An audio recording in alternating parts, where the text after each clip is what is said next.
¿Serías capaz de abrir una camioneta abandonada en medio del desierto, sabiendo que podría costarte la vida? Imagina esto. Una mujer colombiana indocumentada en Estados Unidos, viuda con 3 hijos, viviendo en las sombras de Phoenix, Arizona, sin papeles, sin dinero, con el corazón roto por la pérdida. Y entonces, en una mañana de calor infernal en 2019, mientras buscaba botellas de plástico para reciclar en un basurero ilegal, lo ve una camioneta Suburban negra, nueva, reluciente, completamente fuera de lugar en ese mar de basura y polvo.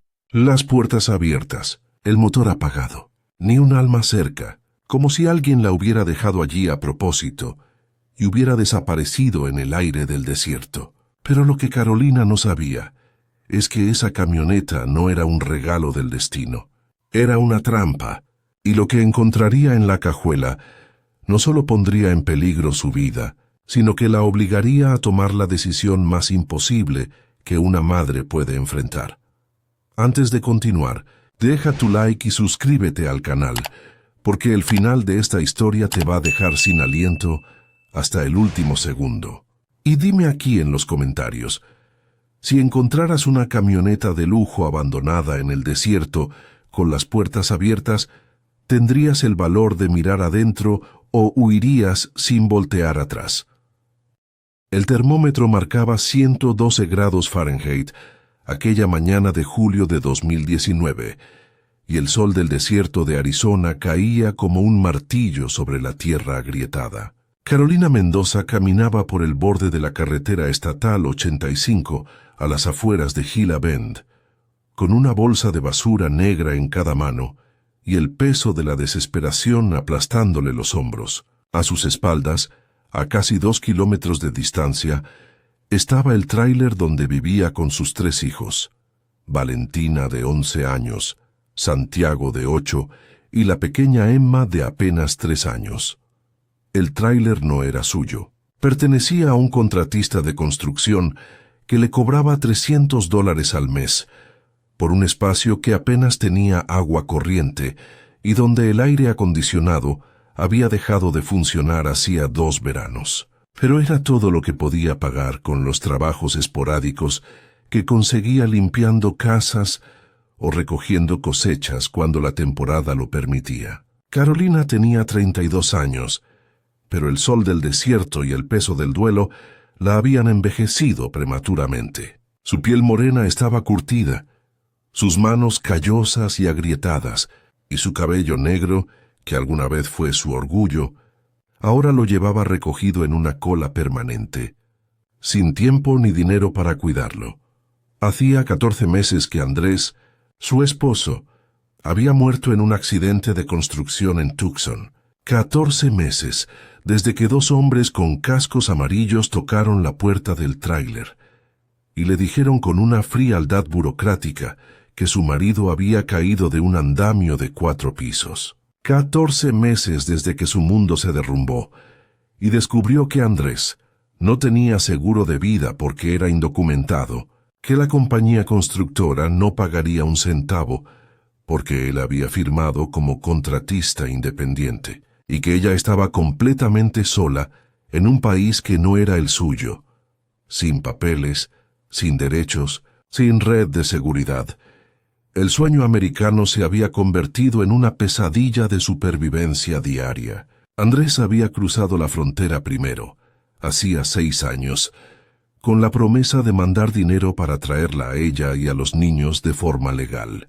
Había trabajado como un animal, ahorrando cada centavo, hasta que finalmente juntó lo suficiente para pagar a un coyote que los cruzó por el desierto de Sonora en una noche de terror que Carolina todavía revivía en pesadillas. Llegaron a Phoenix con nada más que la ropa que llevaban puesta y la esperanza de construir algo mejor. Durante 2 años, las cosas habían funcionado. Andrés trabajaba en construcción, ella limpiaba casas. Vivían apretados pero comían todos los días. Los niños iban a la escuela. Era una vida dura, sí, pero era una vida con futuro. Hasta que el andamio cedió y Andrés cayó al vacío, llevándose consigo todas las esperanzas de Carolina. Ahora, 14 meses después, ella caminaba por el borde de una carretera desierta bajo un sol que mataba, buscando botellas de plástico y latas de aluminio que pudiera vender en el centro de reciclaje por unos pocos dólares. Era un trabajo que solo hacían los más desesperados, los adictos, los sin techo, los indocumentados sin opciones. Carolina había caído en esa última categoría. El basurero ilegal estaba a 1 kilómetro más adelante, un vertedero clandestino, donde la gente del pueblo tiraba lo que no quería pagar para desechar legalmente: colchones viejos, electrodomésticos rotos, bolsas de basura que los coyotes y buitres desgarraban buscando comida. Era un lugar de muerte y podredumbre, pero también era donde Carolina a veces encontraba cosas que podía revender: herramientas oxidadas, cables de cobre, botellas de plástico por docenas. Caminaba con la cabeza gacha, protegiéndose del sol, con una gorra de béisbol desteñida que había sido de Andrés. El calor era tan intenso que el aire parecía vibrar, creando espejismos en el asfalto negro de la carretera. No había tráfico. Era demasiado temprano y demasiado caliente para que alguien sensato estuviera afuera. Fue entonces cuando lo vio. Al principio pensó que era otro espejismo, un truco cruel del calor y la deshidratación, pero parpadeó. Se limpió el sudor de los ojos y la imagen no desapareció. A unos 200 metros del camino principal, desviándose por un sendero de tierra que llevaba al basurero, había una camioneta. No era una camioneta cualquiera. Era una Chevrolet Suburban negra, modelo reciente, tan nueva que el sol se reflejaba en su pintura impecable como en un espejo. Las ventanas estaban polarizadas, oscuras como la noche, y las puertas delanteras estaban abiertas, balanceándose ligeramente con el viento caliente del desierto. Carolina se detuvo en seco, su corazón acelerándose. Una camioneta así no pertenecía a ese lugar. Era el tipo de vehículo que conducían los contratistas ricos, los rancheros prósperos o... Su mente se negó a completar el pensamiento. En la frontera, todos sabían qué tipo de gente conducía Suburbans negras con ventanas polarizadas. Su primer instinto fue dar media vuelta y alejarse lo más rápido posible. Nada bueno podía venir de una camioneta abandonada en el desierto. Pero entonces pensó en Valentina, que esa mañana le había preguntado si habría desayuno. Pensó en Santiago, que había dejado de quejarse del hambre, porque sabía que no había nada que su madre pudiera hacer. Pensó en Emma, que lloraba por las noches con el estómago vacío. Una camioneta así tenía que tener algo de valor. Quizás herramientas en la cajuela, quizás una cartera olvidada, quizás, solo quizás, algo que pudiera vender para comprar comida para una semana. El miedo y la desesperación libraron una batalla silenciosa en su interior. La desesperación ganó. Carolina se desvió del camino principal y comenzó a caminar hacia la camioneta, sus pasos lentos y cautelosos. El sendero de tierra estaba marcado por huellas de neumáticos recientes, profundas en el polvo. Alguien había conducido hasta allí hace poco, quizás esa misma mañana. El silencio era absoluto, roto solo por el zumbido de las moscas y el graznido lejano de un buitre. A medida que se acercaba, los detalles se volvieron más nítidos. La camioneta no tenía ni un rasguño. Las llantas eran nuevas, de esas que cuestan cientos de dólares cada una. El interior de cuero negro era visible a través de las puertas abiertas. No había señales de lucha, no había sangre, no había nada que explicara por qué un vehículo de $50,000 estaba abandonado en medio de la nada, con las puertas abiertas. Carolina se detuvo a 5 metros de distancia, su instinto de supervivencia gritándole que huyera. Miró alrededor. El desierto se extendía en todas direcciones, una vastedad de arena, cactus y rocas, bajo un cielo sin nubes. No había nadie, ni un alma. Solo ella, el calor y esa camioneta que parecía estar esperándola. Se acercó a la puerta del conductor, asomándose con cautela. El interior estaba impecable. Asientos de cuero sin una mancha. Un sistema de sonido que parecía sacado de una película. El olor a auto nuevo todavía impregnaba el aire. Las llaves no estaban en el contacto. El tablero estaba apagado. Rodeó la camioneta lentamente, su corazón latiendo tan fuerte que podía oírlo en sus oídos. Las puertas traseras estaban cerradas, la cajuela también. Se detuvo frente a la puerta trasera, su mano temblando mientras alcanzaba la manija. La abrió. El interior trasero estaba vacío, excepto por una cosa.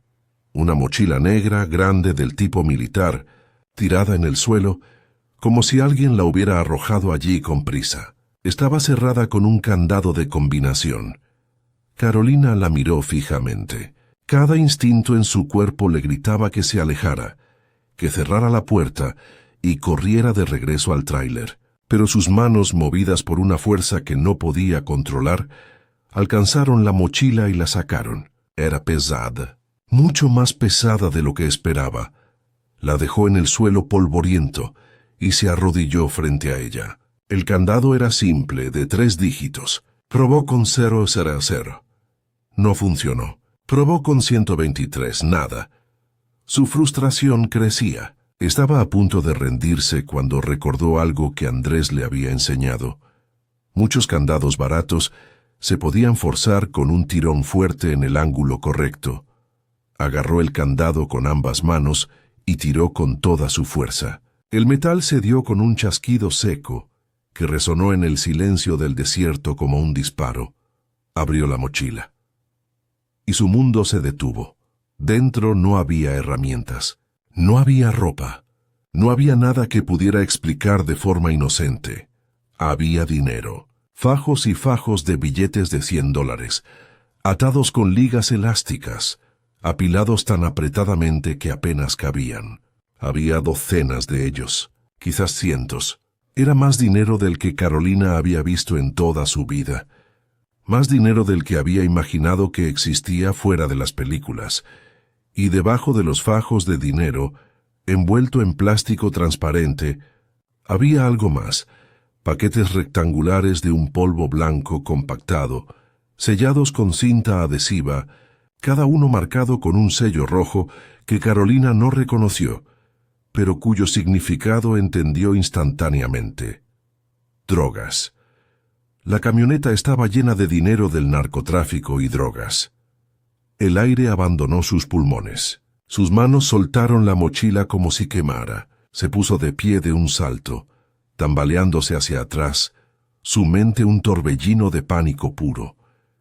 Esto no era un regalo del destino, era una trampa mortal. Era el tipo de cosa por la que la gente moría en el desierto. Sus cuerpos dejados para que los buitres los devoraran. Tenía que irse, tenía que correr, tenía que olvidar que alguna vez había visto esa camioneta. Pero entonces, mientras daba un paso atrás, su pie golpeó algo en el suelo. Miró hacia abajo. Era un teléfono celular, un iPhone nuevo, con la pantalla rota pero todavía encendido. Debía haberse caído del bolsillo de alguien. Carolina lo recogió instintivamente. La pantalla mostraba una serie de mensajes de texto sin leer. No pudo evitar leerlos. El último mensaje enviado hacía apenas 2 horas decía: «Dejé el paquete donde dijiste. Necesito salir del país. Mi familia está en peligro. Por favor, ayúdame». El mensaje anterior, de un número diferente, era más corto y mucho más aterrador. «Si hablas, tu familia muere. Si huyes, tu familia muere. Deja todo donde está y desaparece». Carolina dejó caer el teléfono como si fuera una serpiente venenosa. Ahora entendía. Quien había dejado esa camioneta allí no la había abandonado. La había dejado como entrega. Era un punto de intercambio. Y alguien vendría a recogerla pronto. Tenía que irse, ahora. Pero mientras se giraba para correr, su mirada cayó de nuevo sobre la mochila abierta, sobre esos fajos de billetes de $100 que brillaban bajo el sol del desierto, como una promesa imposible. Ese dinero podría cambiar su vida. Podría pagar un abogado de inmigración. Podría comprar pasajes de avión de regreso a Colombia para ella y sus hijos. Podría darles la vida que Andrés había soñado para ellos. Pero también podría matarlos a todos. Carolina se quedó paralizada, atrapada entre el terror y la tentación, entre la supervivencia y la codicia, entre huir con vida o arriesgarlo todo por una oportunidad que nunca volvería a tener. El desierto guardaba silencio, esperando su decisión, y en la distancia, apenas audible sobre el viento caliente, escuchó el sonido de un motor acercándose. El sonido del motor era todavía lejano, pero se acercaba. Carolina podía sentirlo en sus huesos, un rugido grave que hacía vibrar el aire caliente. Tenía quizás 2 minutos, tal vez 3, antes de que quien fuera que venía llegara al lugar.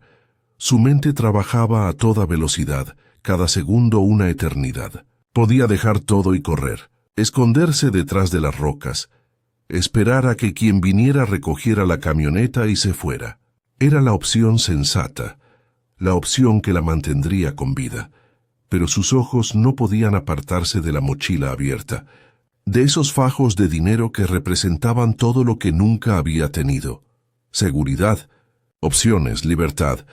Hizo un cálculo rápido y desesperado. Si tomaba solo uno de esos fajos, solo uno, y lo escondía bien, nadie lo notaría entre tantos. Un fajo de billetes de $100 podía ser 5,000, 10,000 dólares. Era suficiente para los pasajes de avión.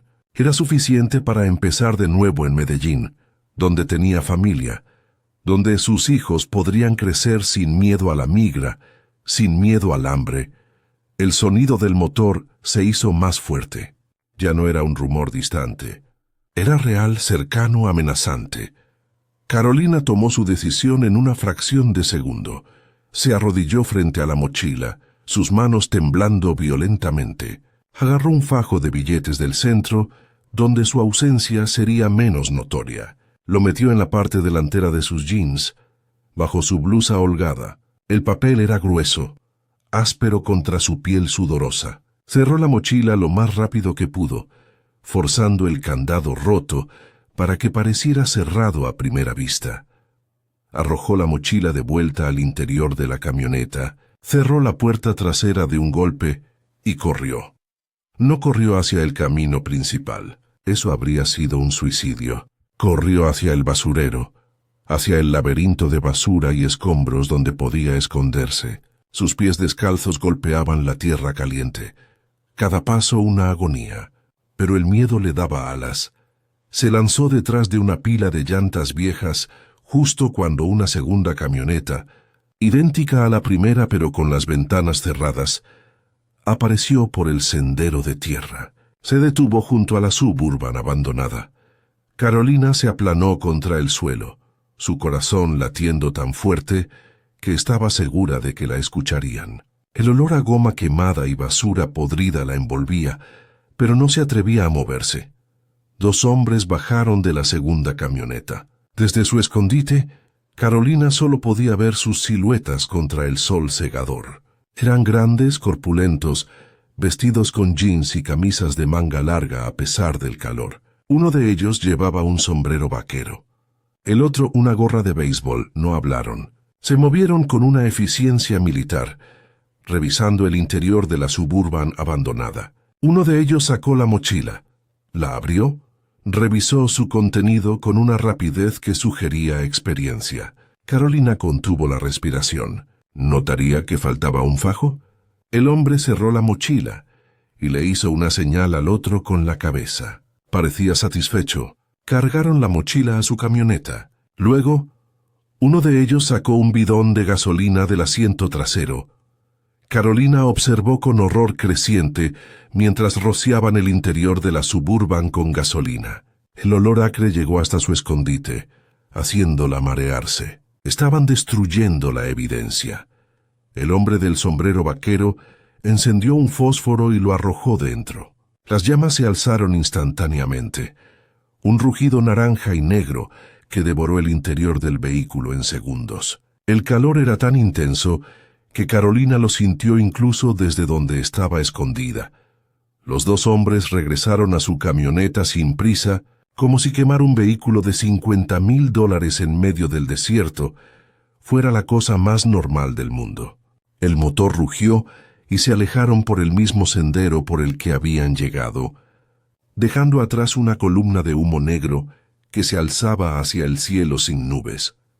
Carolina se quedó inmóvil durante lo que pareció una eternidad, incluso después de que el sonido del motor desapareciera por completo. El fuego seguía ardiendo, crepitando y silbando, el metal retorciéndose con gemidos metálicos. El olor a plástico quemado y gasolina era abrumador. Finalmente, cuando estuvo segura de que se habían ido, se puso de pie sobre piernas temblorosas. Su blusa estaba empapada de sudor, y el fajo de billetes contra su estómago se sentía como un carbón ardiente. Había robado dinero del narcotráfico. Había robado a gente que quemaba camionetas de $50,000 como si fueran basura. Había robado a gente que, según los mensajes del teléfono, mataba familias enteras sin pensarlo 2 veces. El pánico la golpeó con tanta fuerza que casi vomita. ¿En qué estaba pensando? ¿Cómo había sido tan estúpida, tan desesperadamente estúpida? Pero ya estaba hecho. No podía devolver el dinero. La camioneta era ahora un esqueleto humeante, de metal retorcido. Los hombres se habían ido con la mochila. No había forma de deshacer lo que había hecho. Tenía 2 opciones: tirar el dinero y rezar para que nadie se diera cuenta de que faltaba, o usarlo y desaparecer antes de que alguien viniera a buscarla. Carolina miró hacia el horizonte, hacia donde estaba su tráiler, donde sus 3 hijos esperaban sin saber que su madre acababa de cruzar una línea de la que no había retorno. Metió la mano bajo su blusa y sacó el fajo de billetes. Lo contó con manos temblorosas. Había exactamente $10,000. $10,000 que no le pertenecían. $10,000 que podrían salvarla o condenarla. Miró el humo negro que todavía se alzaba de la camioneta en llamas y tomó su segunda decisión imposible del día. No iba a tirar el dinero, iba a usarlo. Iba a sacar a sus hijos de ese infierno y volver a Colombia antes de que alguien se diera cuenta de lo que había hecho. Tenía que moverse rápido, tenía que ser inteligente y, sobre todo, tenía que asegurarse de que nadie, absolutamente nadie, supiera lo que había encontrado en el desierto. Guardó el dinero de vuelta bajo su blusa, se limpió el polvo de la cara y comenzó a caminar de regreso al tráiler. Cada paso era una oración silenciosa. Cada sombra era una amenaza. Cada sonido la hacía saltar. El desierto guardaba secretos, y ahora ella era uno de ellos. Carolina llegó al tráiler 2 horas después, exhausta y deshidratada, con el fajo de billetes quemándole la piel bajo la blusa. El sol estaba en su punto más alto, y el metal del tráiler irradiaba calor como un horno. Valentina estaba sentada en los escalones de la entrada, cuidando a sus hermanos menores, que jugaban en la sombra escasa de un mezquite raquítico. La niña levantó la vista cuando vio a su madre acercarse. Sus ojos, tan parecidos a los de Andrés, estaban llenos de una pregunta silenciosa que Carolina conocía demasiado bien. ¿Trajiste comida? Carolina asintió, forzando una sonrisa que no sentía. Le dijo que sí, que había conseguido algo de dinero, que irían al supermercado esa tarde.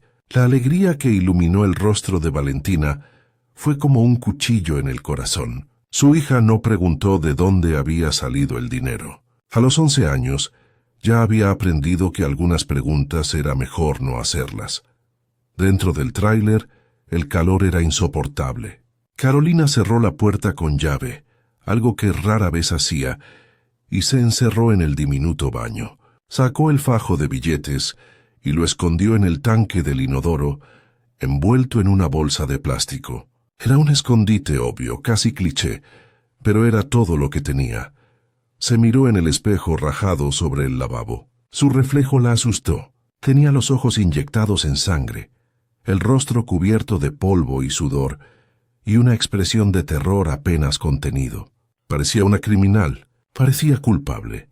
Se lavó la cara con agua tibia tratando de calmarse, tratando de pensar con claridad. Tenía $10,000. Era una fortuna para alguien en su situación, pero no era suficiente para simplemente desaparecer. Necesitaba un plan. Primero, no podía gastar el dinero de golpe. Eso levantaría sospechas. La gente del parque de tráileres la conocía. Sabían que era pobre. Si de repente aparecía con dinero, harían preguntas. Y en una comunidad de indocumentados, las preguntas atraían atención, y la atención atraía a la migra. O peor. Segundo, necesitaba convertir ese dinero en pasajes de avión sin dejar rastro. Comprar boletos con efectivo era posible, pero arriesgado. Las aerolíneas reportaban compras grandes en efectivo a las autoridades. Necesitaba un intermediario, alguien que pudiera comprar los boletos por ella sin hacer preguntas. Y tercero, lo más importante, necesitaba asegurarse de que nadie supiera que había estado cerca de esa camioneta. Si los dueños del dinero se daban cuenta de que faltaba un fajo, empezarían a buscar, y buscarían en un radio cercano al punto de intercambio, el basurero, el parque de tráileres, ella. Carolina salió del baño con una determinación fría. Les dijo a sus hijos que se prepararan, que irían al supermercado. Valentina la miró con sorpresa. Normalmente solo iban una vez al mes, comprando lo mínimo indispensable. Pero Carolina insistió. Necesitaba que todo pareciera normal.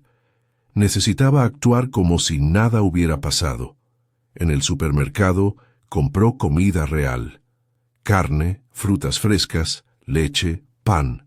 Gastó $100, una cantidad que la hizo sentir mareada de culpa y miedo, pero que era necesaria para mantener las apariencias. Sus hijos comieron esa noche como no lo habían hecho en meses. Santiago incluso sonrió.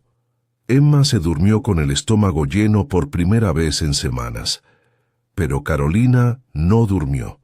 Se quedó despierta toda la noche, escuchando cada sonido fuera del tráiler, cada auto que pasaba por la carretera, cada ladrido de perro en la distancia. Cada ruido era una amenaza. Cada sombra era un sicario viniendo a cobrar lo que había robado.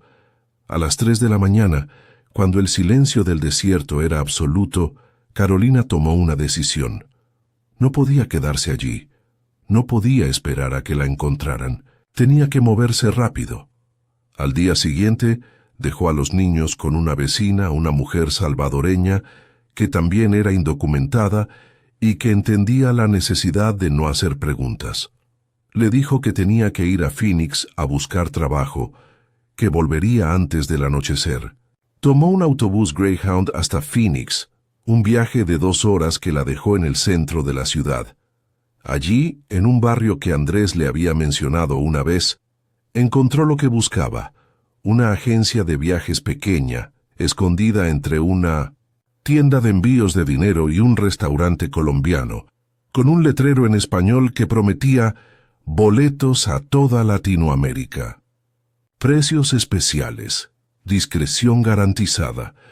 La mujer detrás del mostrador era colombiana, de Cali, con el acento cantado que le recordó a Carolina su hogar. Se llamaba Mercedes y tenía esa mirada cansada de quien ha visto demasiado y pregunta muy poco. Carolina le explicó su situación, o al menos una versión editada.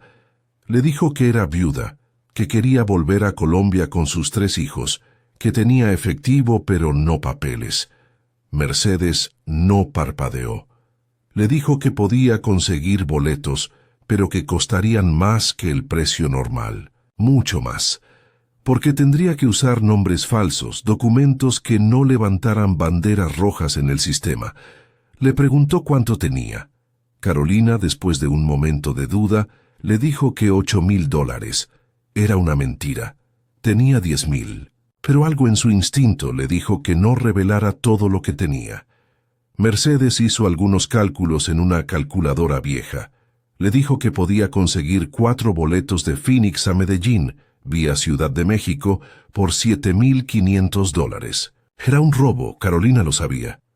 Los boletos normales no costaban ni la mitad, pero no tenía opción.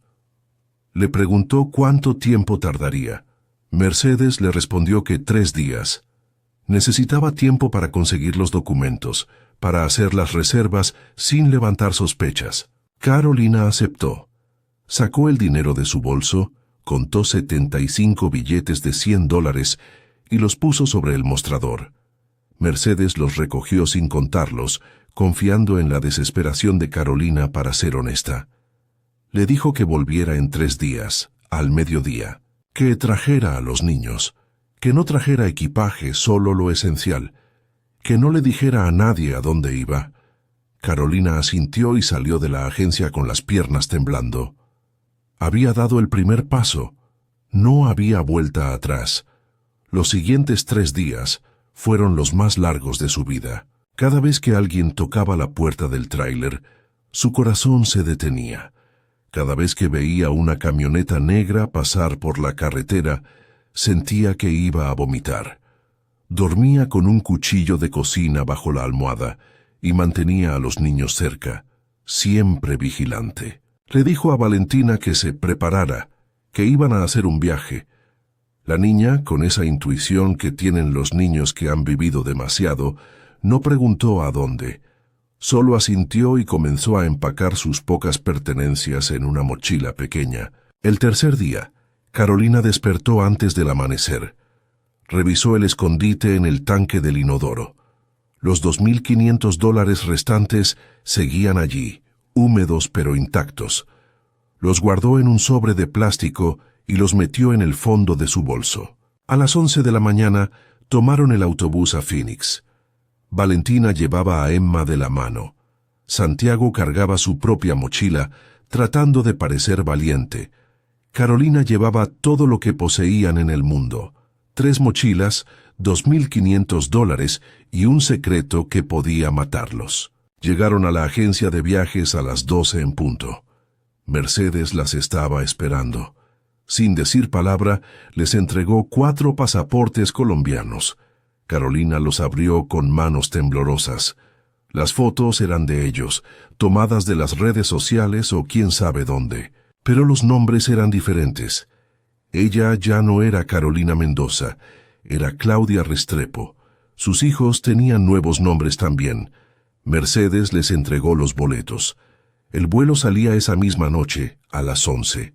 Les dijo que fueran directamente al aeropuerto, que no hablaran con nadie, que si alguien les preguntaba algo, dijeran que iban de vacaciones a visitar familia.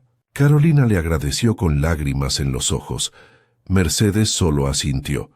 Le dijo que tuviera cuidado, que el dinero sucio siempre encuentra la forma de volver a su dueño. Esas palabras la persiguieron durante todo el camino al aeropuerto. En Mississippi, el Sky Harbor de Phoenix, Carolina se movió como un fantasma, evitando las cámaras, manteniendo la cabeza gacha. Pasaron por seguridad sin problemas. Los pasaportes falsos funcionaron. Nadie hizo preguntas.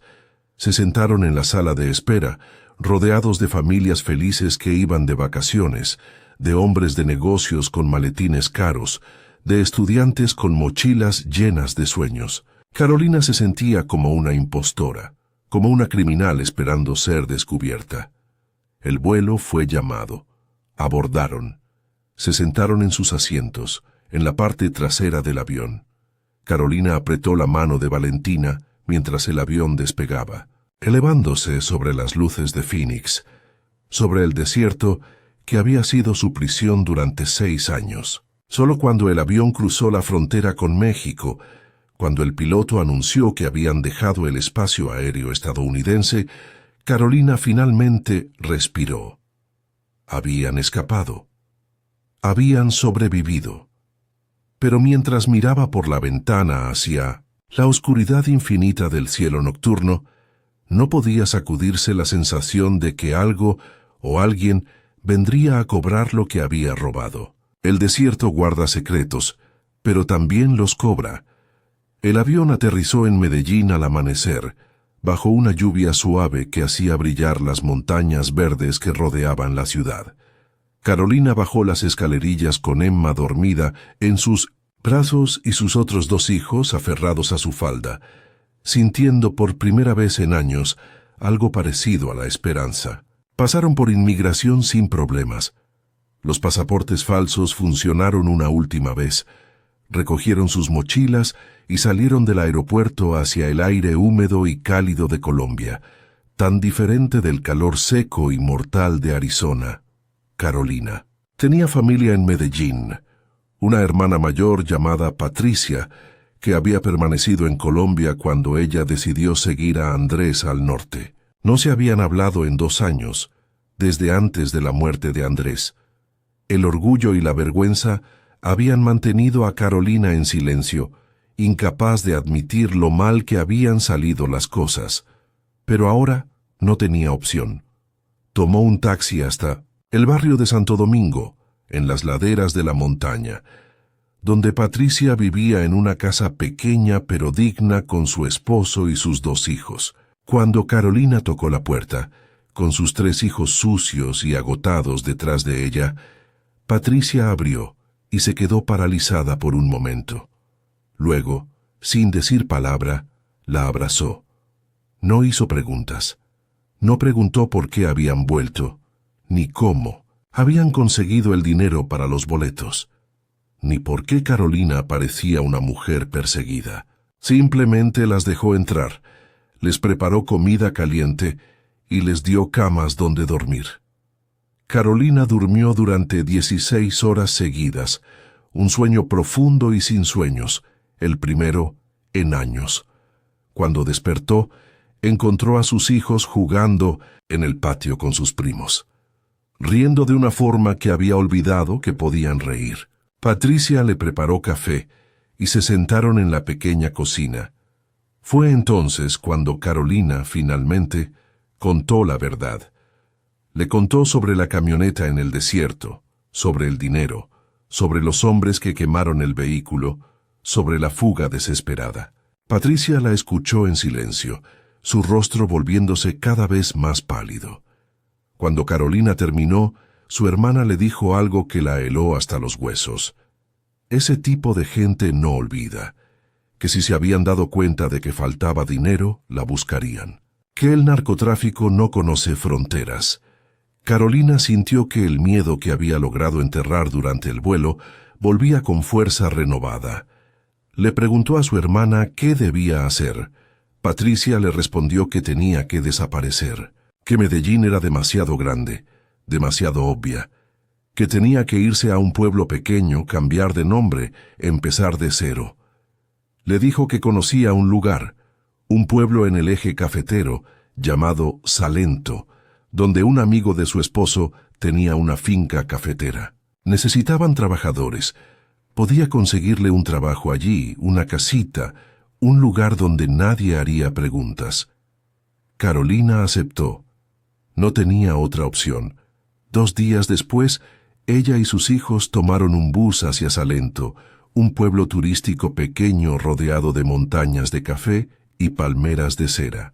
La finca estaba a las afueras, un lugar hermoso y tranquilo, donde el aire olía a café recién cosechado y el sonido de los pájaros reemplazaba el rugido constante del desierto. El dueño de la finca, un hombre mayor llamado Don Ramiro, les dio una casita de trabajadores, pequeña pero limpia, con 2 habitaciones y una cocina. A cambio, Carolina trabajaría en la cosecha y Valentina ayudaría en la casa principal. Por primera vez en años, Carolina sintió algo parecido a la paz. Sus hijos iban a la escuela del pueblo, comían 3 veces al día, dormían sin miedo. Los $2,500 que le quedaban los escondió en un lugar nuevo, enterrados en una lata de café en el jardín de la casita. Era su seguro, su red de seguridad para cualquier emergencia. Pasaron 6 meses, 6 meses de rutina tranquila, de trabajo duro pero honesto, de ver a sus hijos recuperar la infancia que el desierto les había robado. Carolina comenzó a creer que quizás, solo quizás había escapado, que el desierto había guardado su secreto. Pero el desierto no olvida, y tampoco la gente a la que le robas. Una tarde de diciembre, Cuando Carolina regresaba de los cafetales con una canasta de granos recién cosechados, vio una camioneta negra estacionada frente a la casa principal de la finca. Era una Suburban, idéntica a la que había visto arder en el desierto de Arizona 6 meses atrás. Su sangre se congeló. Dejó caer la canasta. Los granos de café rodaron por el suelo de tierra como lágrimas rojas. 2 hombres bajaron de la camioneta. Uno llevaba sombrero vaquero, el otro una gorra de béisbol. Eran los mismos hombres que había visto quemar la camioneta en el desierto. La habían encontrado. Carolina no corrió. Sabía que no tenía sentido. En cambio, caminó lentamente hacia ellos con las manos visibles, con el corazón latiendo tan fuerte que pensó que se le saldría del pecho. El hombre del sombrero vaquero la miró con ojos fríos y muertos. Le preguntó si era Carolina Mendoza. Ella asintió incapaz de mentir. Él le dijo que sabían lo que había hecho, que habían tardado meses en encontrarla, pero que finalmente lo habían logrado, que el dinero que robó no era suyo para tomar. Carolina, con una valentía nacida de la desesperación absoluta, les dijo que ya no tenía el dinero, que lo había gastado en los boletos de avión, en sobrevivir, que no le quedaba nada. El hombre sonrió. Fue una sonrisa sin humor, sin calidez. Le dijo que eso era un problema, porque su jefe quería su dinero de vuelta, con intereses. Le dijo que tenía 2 opciones. Podía pagarles $20,000, el doble de lo que robó, o podía trabajar para ellos hasta saldar la deuda. Carolina sintió que el mundo se desmoronaba a su alrededor. No tenía $20,000. Apenas tenía 2,500 escondidos en el jardín, y trabajar para ellos significaba convertirse en lo que más temía: una mula, una transportista, alguien que cruzaría fronteras con drogas escondidas en su cuerpo o en su equipaje. Les suplicó. Les dijo que tenía hijos, que solo había robado el dinero para darles de comer, que no sabía a quién le estaba robando. El hombre del sombrero vaquero se encogió de hombros. Le dijo que eso no era su problema, que tenía una semana para decidir $20,000 o empezar a trabajar. Se subieron a la camioneta y se fueron, dejando a Carolina de rodillas en el suelo, rodeada de granos de café esparcidos, con el peso de una deuda imposible aplastándola. Esa noche, Carolina no durmió. Se quedó sentada en la pequeña cocina de la casita, mirando a sus hijos dormir, sabiendo que había cambiado un infierno por otro. Había escapado del desierto, pero el desierto la había seguido, y ahora tenía que tomar la decisión más difícil de su vida: sacrificarse a sí misma para salvar a sus hijos o arriesgarlo todo en un último intento desesperado de libertad. El amanecer llegó sin respuestas, solo con la certeza de que el precio de la supervivencia siempre es más alto de lo que uno imagina, y que algunos secretos nunca se entierran lo suficientemente profundo. Carolina no esperó una semana. Sabía que si lo hacía, perdería el valor para hacer lo que tenía que hacer. A la mañana siguiente, desenterró la lata de café del jardín. Sacó los $2,500 que quedaban. Era todo lo que tenía en el mundo. Fue al pueblo y encontró una cabina telefónica. Llamó a un número que Patricia le había dado meses atrás. Un número de emergencia que nunca pensó que usaría. Era de un abogado en Medellín que ayudaba a víctimas de extorsión del narcotráfico. Le contó su historia. El abogado la escuchó en silencio y luego le dio 2 opciones. Podía ir a la policía y denunciar la extorsión, arriesgándose a represalias, o podía desaparecer de nuevo, esta vez con ayuda de una organización que protegía a testigos y víctimas. Carolina eligió la segunda opción, no por cobardía, sino porque sabía que la policía en Colombia, como en todas partes, estaba infiltrada. Denunciar a esos hombres era firmar su sentencia de muerte. El abogado le dijo que se preparara, que en 2 días vendría alguien a buscarla, que solo podía llevar lo esencial, que sus hijos y ella recibirían nuevas identidades, nuevos nombres, un nuevo comienzo en un lugar donde nadie los encontraría. Carolina aceptó, volvió a la finca y les dijo a sus hijos que harían otro viaje. Valentina, ahora con 12 años y demasiado sabia para su edad, la miró con ojos que lo entendían todo y no preguntó nada. 2 días después, un auto llegó al amanecer. No era una camioneta negra, sino un sedán gris y anónimo. Un hombre y una mujer bajaron. Mostraron credenciales de una ONG de derechos humanos. Le dijeron que era hora de irse. Carolina dejó la casita donde había conocido 6 meses de paz. Dejó los cafetales donde había trabajado honestamente. Dejó la lata de café vacía enterrada en el jardín como un recordatorio de lo que había sido. Se subieron al auto y se fueron, dejando atrás a Lento, dejando atrás a don Ramiro que las despidió con lágrimas en los ojos, dejando atrás otra vida que no pudieron conservar. El auto las llevó a un refugio secreto en las montañas, un lugar sin nombre en un mapa, donde otras mujeres como Carolina vivían escondidas, protegidas esperando el día en que fuera seguro salir. Allí, Carolina recibió su tercera identidad en 2 años. Ya no era Carolina Mendoza, ya no era Claudia Restrepo. Ahora era Mariana Torres, una viuda de un pueblo pequeño que había venido a las montañas a empezar de nuevo. Sus hijos también recibieron nuevos nombres, nuevas historias, nuevas vidas construidas sobre las cenizas de las anteriores. Pasaron 2 años en ese refugio, 2 años de terapia, de aprender nuevos oficios, de sanar heridas que iban más allá de lo físico. Carolina aprendió a hacer artesanías, a tejer, a crear belleza con sus manos en lugar de solo sobrevivir. Y un día, cuando los abogados determinaron que era seguro, les dieron permiso para salir. Les consiguieron una casa pequeña, en un pueblo costero del Pacífico colombiano, lejos de las rutas del narcotráfico, lejos de las ciudades grandes, lejos de los recuerdos. Carolina nunca volvió a ver a los hombres de la camioneta negra.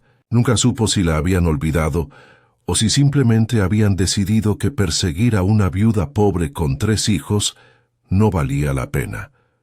Pero tampoco volvió a dormir completamente tranquila. Cada camioneta negra que veía la hacía saltar. Cada extraño que preguntaba por ella la llenaba de terror. El miedo se había convertido en una parte permanente de su ser, una sombra que nunca la abandonaría. Valentina creció y se convirtió en maestra. Santiago estudió ingeniería. Emma, que apenas recordaba el desierto de Arizona, se convirtió en una niña feliz que amaba el océano. Carolina trabajaba en un pequeño taller de artesanías, vendiendo sus creaciones a turistas. Ganaba poco, pero era suficiente. Era honesto. Era suyo. A veces, en las noches, cuando no podía dormir, sacaba de su escondite el único objeto que había conservado de su vida anterior.